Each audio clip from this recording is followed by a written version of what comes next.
Régulation des émotions, agir à l'opposé. Agir à l'opposé est une compétence à utiliser lorsque vous souhaitez modifier une émotion que vous ressentez. Elle est particulièrement utile lorsque le fait d'agir sur votre émotion ne vous apporterait rien de bon, voire vous causerait du tort. Disons que vous avez peur de parler en public et que cela vous empêche de poser des questions et de participer à des groupes. Chaque fois qu'une situation de prise en parole en public se présente, vous avez envie de fuir ou de vous taire.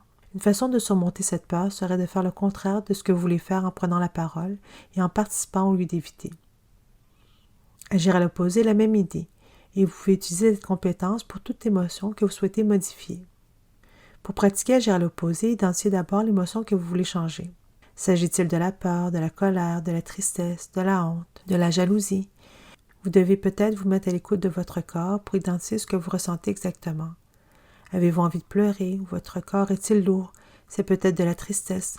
Vos pensées s'emballent-elles ou vos mains sont-elles moites? C'est peut-être de la peur. Ensuite, identifiez et décrivez ce que vous avez envie de faire. Ce qu'est votre urgence d'agir. Les urgences d'agir sont différentes pour chacun. Parfois, dans le cas de la peur, l'urgence à agir est de s'enfuir. Pour la colère, certaines personnes ont envie d'attaquer, alors que d'autres ont envie d'ignorer complètement l'autre personne. Demandez-vous, qu'est-ce que j'ai envie de faire? Quelle est mon urgence d'agir?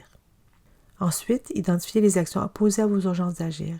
Si vous ressentez de la honte et que vous avez envie de vous cacher, agir à l'opposé pourrait être d'arrêter de vous cacher et de parler à quelqu'un qui vous soutient de ce que vous ressentez comme honteux. Si vous vous sentez triste, votre urgence d'agir pourrait être de vous retirer ou de vous isoler. Agir à l'opposé serait d'être actif et de participer à des activités que vous aimez.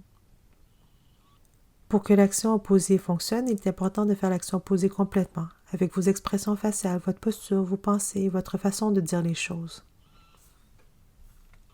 Cela signifie que lorsque vous vous levez du lit, au lieu de penser « c'est terrible, je ne peux pas faire ça, c'est trop dur », vous devez adopter des pensées contraires, comme « je peux le faire », une étape à la fois. De plus, si votre envie de rester au lit toute la journée, le fait de sortir du lit ne serait pas une action contraire dans tous les sens.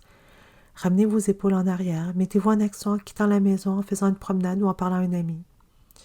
En ce qui concerne la colère, si vous avez envie de crier ou de critiquer une autre personne, l'action contraire pourrait être d'éviter gentiment cette personne, d'essayer d'avoir de l'empathie pour elle et de comprendre son point de vue, et d'être gentil. Enfin, la clé est de faire l'action opposée encore et encore, jusqu'à ce que vous remarquiez que l'intensité de l'émotion a diminué et que l'émotion a complètement changé. Cela peut prendre un certain temps, mais cela fonctionne. Cette technique peut être très difficile à appliquer, surtout lorsque vous êtes en proie à une émotion intense.